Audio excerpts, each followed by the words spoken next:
My name is Richard Suma. I have been the host of the mandate on HSTV for all this while. But the mandate is recently out of your screen on HSTV, but will soon be coming to you on a new television channel called Upright TV. Upright TV is a platform that we have developed ourselves to use as a medium to speak on several issues bothering many Ghanaians, especially the young ones such as myself. We have entrusted the destiny of ourselves into the hands of our leaders. Most of these leaders are our aged folks or our elders, whom we expect a lot from, because a lot of enabling environment was created for them to leverage upon it and become who they are today.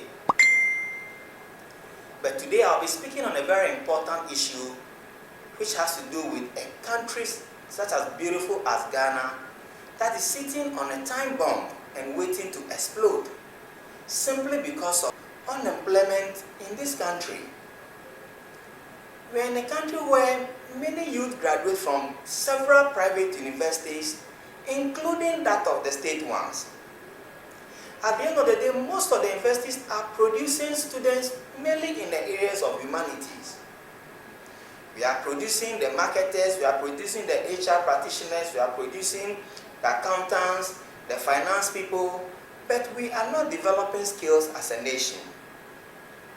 Not too long ago, we had our Minister of Finance speaking at the graduation of some few university students at IPS, and he made mention of the fact that we should stop thinking about looking for job in the public sector. The government payroll is absolutely full. So he's admonishing many graduates to create their own business and become entrepreneurs. But the issue is that there are millions of Ghanaians out there with brilliant ideas, brilliant innovative ideas that can create jobs and employ 2, 3, 4, 5 people and upwards.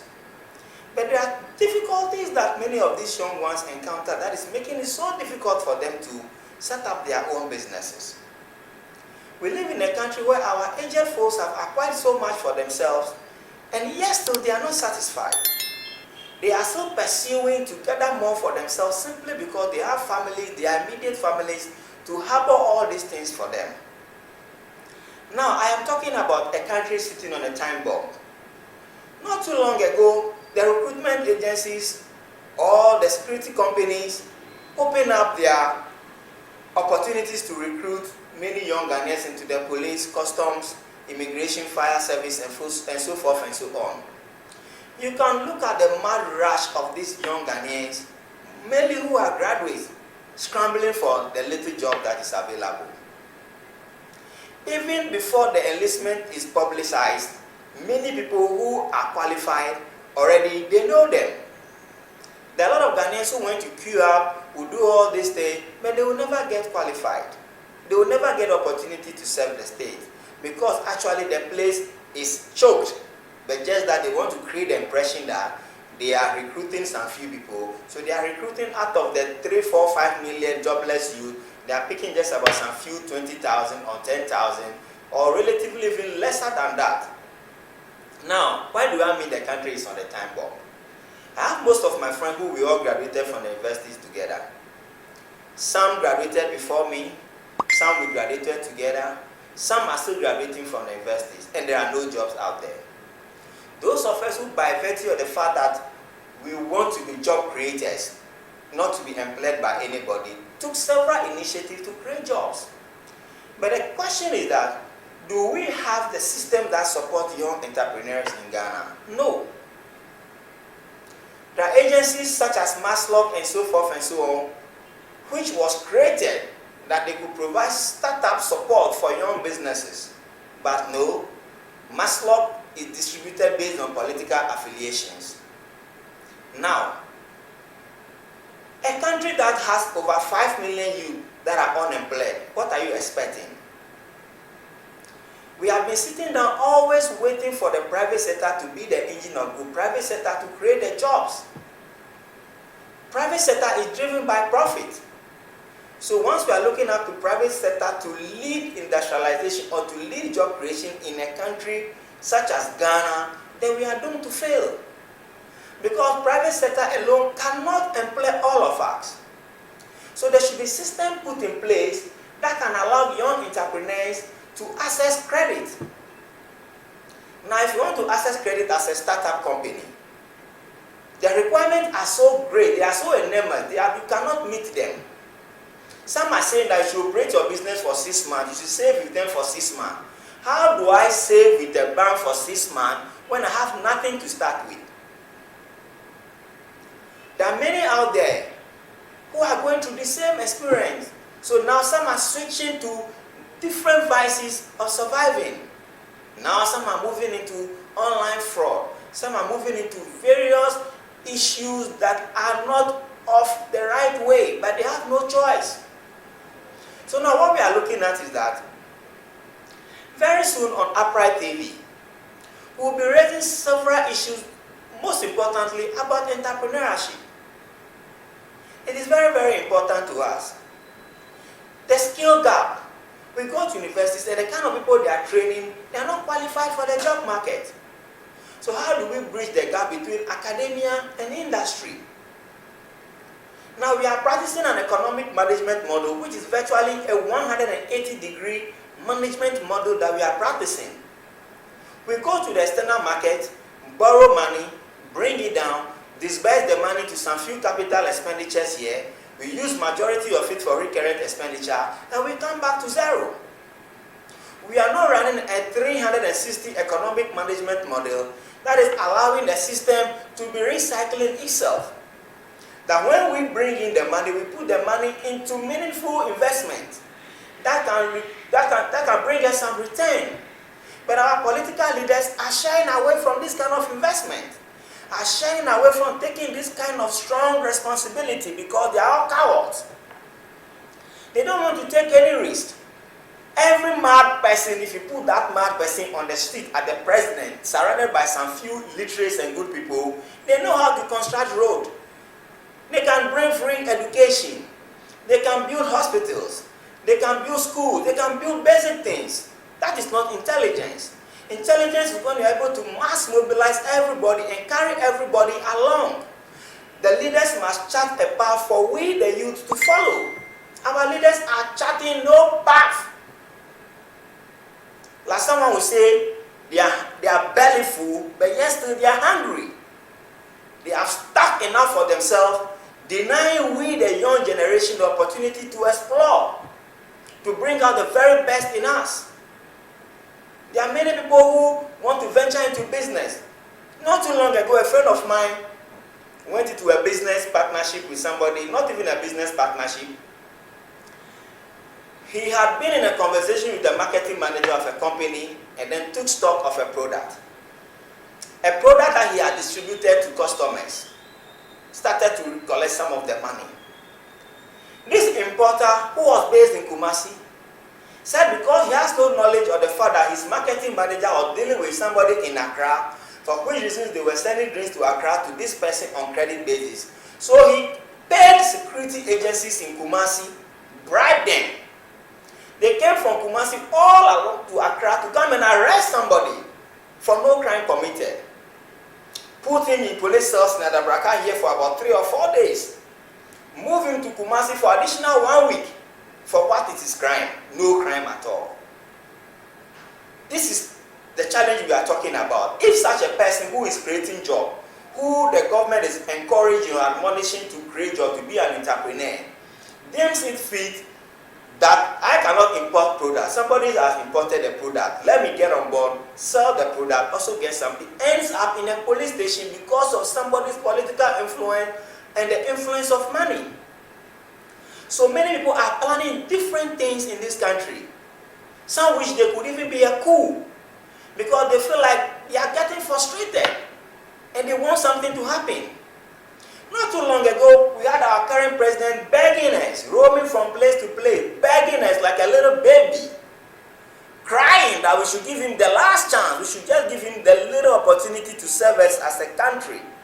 What happened when we gave the mandate to the president currently? not here to chastise or to bastardize him, but he has completely failed. All they keep talking about is free HSS, the economy is getting better, we are digitalizing Ghana. How do you digitalize Ghana? When somebody is carrying load in Agbogbloshie, when somebody is a kayayo, somebody is a truck pusher, everybody is within the informal sector. Even today they are saying that before you can get your national identification card or whatever they call it, you must pay 250 Ghana cedi because the window that was open for us to get it is closed. When our leaders are talking, do they consider the girl pushing truck in Agbogbloshie? Do they consider the girl carrying head load in Agbogbloshie? Do they consider all the less privileged people in our various villages, our parents who are virtually out of business? Have they considered them? No way. We are sending a signal to our leaders that they have failed, and I repeat it over and over, they have failed. Our leaders have failed us. So this is the time for we, the young generation that is coming up, to be very circumspect. We should not be having political affiliation based on tribal coloring or whatever it is. Somebody saw me, I'm an Ashanti, so I love NPP. Regardless of the situation, I love NPP. Somebody saw I'm a Voltarian. I love NDC regardless. Somebody saw I'm from Eastern region. I love NPP. I love this, I love that. We cannot love them when they are not serving our interest. All we are saying to everybody out there is that take your destiny into your own hands. Government cannot help us. Government is not in the position to help us because they are not doing anything innovative. We can run a hybrid economy where the private sector will be playing a major role, but the state must lead. The state must go into strategic alliances where you can mass mobilize the youth, galvanize all of us to produce the raw materials. Bring in the investor, partner the investor, be a shareholder in that investment. Let the private sector run the business, provide the managerial and the technical skills. You sit back, enjoy your 30%, mass mobilizers, grow the raw materials, and supply to this same industry that you are going to build this strategic alliance with. Countries are shifting the mindset of total dependency on foreign direct investment or direct foreign investment. It is good, it builds the state. But in our situation, when a direct foreign investment comes, where does it go to? Our friends, who not too long ago we had the opportunity to bring tractors from Russia. We went to Ministry of Agriculture and said that, look, you know what? We have this company that can bring the tractor. They are ready to build an assembling plant here in Ghana.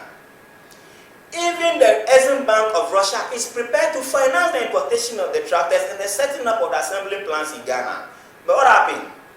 Because the young man in question went to Ministry of Agriculture. Ministry is expecting him to buy a ticket for the chief director, the minister, and everybody for them to fly to Russia and go and inspect the equipment. Now, how do this young man raise the money to buy a ticket for the chief director, the minister, the technical team to go to Russia and come back? We are not serious as a country because our leaders are self-centered. You see, persekuminya, they want to get it all to themselves. They don't care about you and I. Look at them. Look at them. What are they doing? That will give us hope that tomorrow, when I have a business idea, I can walk to any institution, submit my business plan. They look at me, they help me with incubating the idea. That's why in country they have what we call business incubation centers, where I can walk into a business incubation center with a brilliant concept. Hypothetically, every business comes as a hypothesis, because you may not understand the actuals of the business until it is groomed and developed. That is what countries have got, what we call business incubation centers. So I take my business model to an incubation center. They look at the concept, they look at the hypothesis, and see whether it is viable. If it is viable, they give me all the technical support and support me with the needed credit facility to build it up. But here it is zero. So we will be coming out with what we call entrepreneurship series.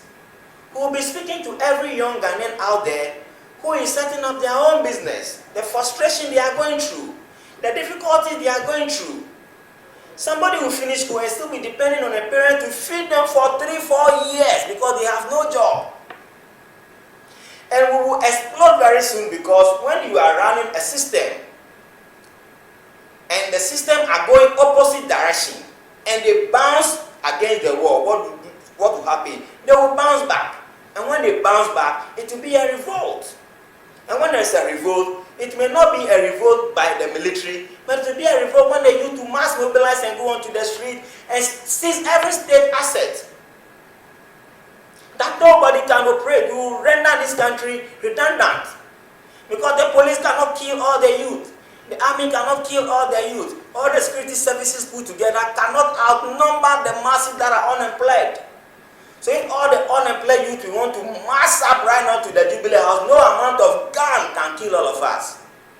No amount of gun can kill all of us. No amount of intimidation can stop any of us. Because the people are getting frustrated. That is why we are sending this signal to our leaders, that very soon we will be exposing the realities on the ground.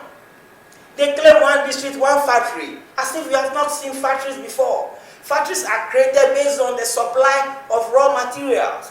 We are sitting now expecting everybody, every Tom, Dick and Harry to come into this country and bring the investment, exploit our people, take all the resources away, and we are still here clapping for them for the good work done. I'm encouraging every youth out there listening to me or watching this particular video that don't give up, don't surrender, don't get despair. The situation is so frustrating. Even me speaking to you, I am frustrated. But if I tell you the number of businesses that we have ventured into, and sometimes accessing capital is difficult, you will be amazed. But we will not let our frustration turn into bitterness. We will stay focused. We will still keep drumming our opinions. And I keep telling the young ones that the only way out of this mess is to make sure we get an independent-minded leader to lead this country. Because if we find ourselves in a situation whereby the general secretary of a party is member of cabinet, what are you expecting? It is about the interest of the party, not the interest of the state. That is why we are saying that, come what may, we will be having elections upon election. They have started juggling themselves who will succeed Nana Akufo-Addo. The old folk, the old brains are juggling among themselves. Some are dead brain, they are having gray hair, they are wearing yomo, and they still want to wear yomo and become our president.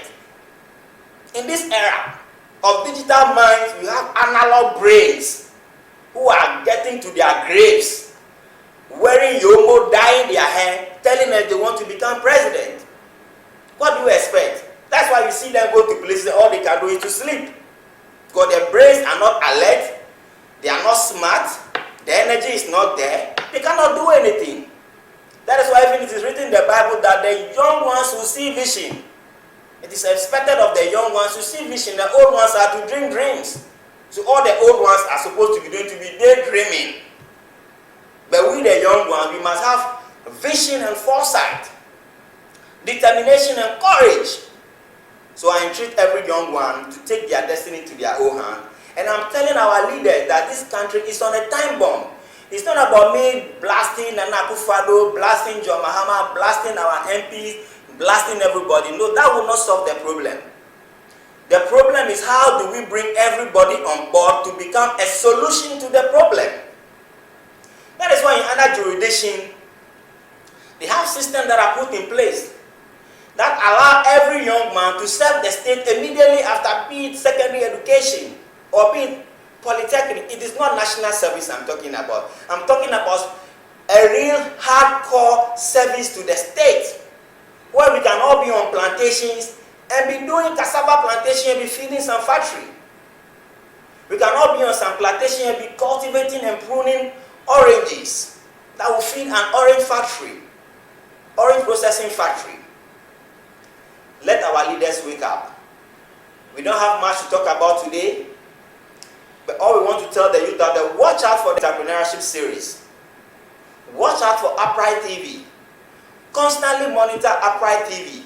If you have any issue that you want to raise that is frustrating you enough, talk to Upright TV. Check our channel on YouTube. Share it among your people. We are going to do what we call constructive criticism. We will not criticize our leader baselessly. No, you cannot criticize without proposing an alternative solution. So whatever we are doing, we are not just going to bastardize criticize, but we'll propose a solution. A solution that we think will be workable if they listen to us. But in these dead horses, these dead 70 years, 80 years, 60 years old folks, they are dead horses, they are near their graves. They are fighting to lead us. That means we are going to go into the ditch. Because they are blind. They are blind. When they need the power, they will beg you. After they get the power, they will speak to you anyhow they want. They will arrest you. They will use political influence to curtail all of us in this country. But the young ones, don't be discouraged. Respect your leaders. Respect the elders. Respect everybody. Don't go like, no, we don't have any form of respect for anybody, because that is not how we are supposed to live. God expects every young one to respect the elders. But if the elders are losing our respect, then we will tell them the reality. Recently, Baumia went around talking about digitization. I see digitization is the solution to our problems. Digitization is not the solution to our problems. Yeah, it is good. It provides us a common platform for everybody to access specific information at a time. But that is not the solution. The solution is some of the things Kwame Nkrumah tried to introduce when he brought the young pioneers. Trying to galvanize the youth, mass mobilize, because we have the energy, but our energies are dissipating. We are wasting off because our leaders don't know how to galvanize that energy. They don't know how to put us together to build that energy that will transform this nation. Look at the motorway that Kwame Nkrumah built. When he was being bastardized for building that, constructing that motorway, look at us today. Have we been able to add 1 meter of that road? We have not been able to do it. Ever since we overthrew him to date, we have not been able to do anything. So watch out for Upright TV, always, like I keep saying. And we have so many issues we are going to talk about. So many issues. The kind of education we are being given in this country is absolutely wrong. Very soon we'll be talking about the Chinese economic management model, which is called the triangle. The triangle talks about industry, health, and education. Very soon I'll interpret to you what the meaning of this economic triangle is. The Asian tigers are doing so much. We must transform the mindset of ourselves. If our mindsets are not transformed, we will still beating ourselves in this tantrum. We will keep running in circles, praising ourselves. Ghana is the best. We are the best. We are the best. There is none that can be compared to us. It's all a lie. You keep comparing yourself to the wicked. That doesn't make you strong. If you claim you are strong, compare yourself to the strong. Compare yourself to those who are doing much more better than you. Don't be looking for the weak ones and be comparing yourself to the weak ones and claiming you are far better than somebody. It's only weaklings that think in that direction. And as far as some of us are concerned, we will keep drumming home to our leaders. Political parties are the reason why Ghana we are where we are today. They are a bunch of people who have come together and have only one interest, and that interest, it is about the interests of the individuals who made the political parties. So I entreat every young man today, if you have any business dream, if you have any idea, you may be working on it over the past 10 years. You will rise, you fall, you rise, you fall. Just as biblically it is written that if you fall 7 times, you must try and rise up 7 times. Don't let your falling place become your sleeping place. When you fall, try to rise. When you fall, try to rise. When you fall, try to rise. No matter what your business idea is, don't throw it to the dogs. Keep it. It may be on the shelf for 20 years, for 15 years, for 10 years. Don't give up on that dream, because that dream will soon materialize. With the Young Entrepreneurship Series that will become, we'll be creating an avenue for you to know who you can talk to for financial support, how you can access your funding, how you can keep your records, how did others do it. You will hear somebody's story and that will motivate you to do yours. On that note, I encourage everyone to share this video if it makes sense to you, and let us keep doing this. Let us keep doing this until our leaders hear what we are telling them. and to know that we are not dummies, but we are all intelligent, we are all educated just like they are educated. And today, most of the young ones are even much more educated, better educated than some of these old folks. These so-called pot-bellied old folks, who have harbored so much in their mouth, in their stomach, but yet still they are searching for more. But I want to tell them that they will die one day and leave everything behind. So if they are fighting for it, they should keep fighting. And we, the young ones too, will keep matching them, and we'll keep holding them to accountability, and we'll keep telling them our peace of mind. And upon that, and until that happens, let's keep the faith alive. Let's be pushing. Let's be hopeful. And be courageous, because the only way to success is courage. So I entreat everyone out there to be courageous. And watch out for this entrepreneurship series. It is going to be so amazing. But I encourage everyone to take their destiny to their own hands. Look not to government, pursue your dream, and better days are ahead. Thank you all very much.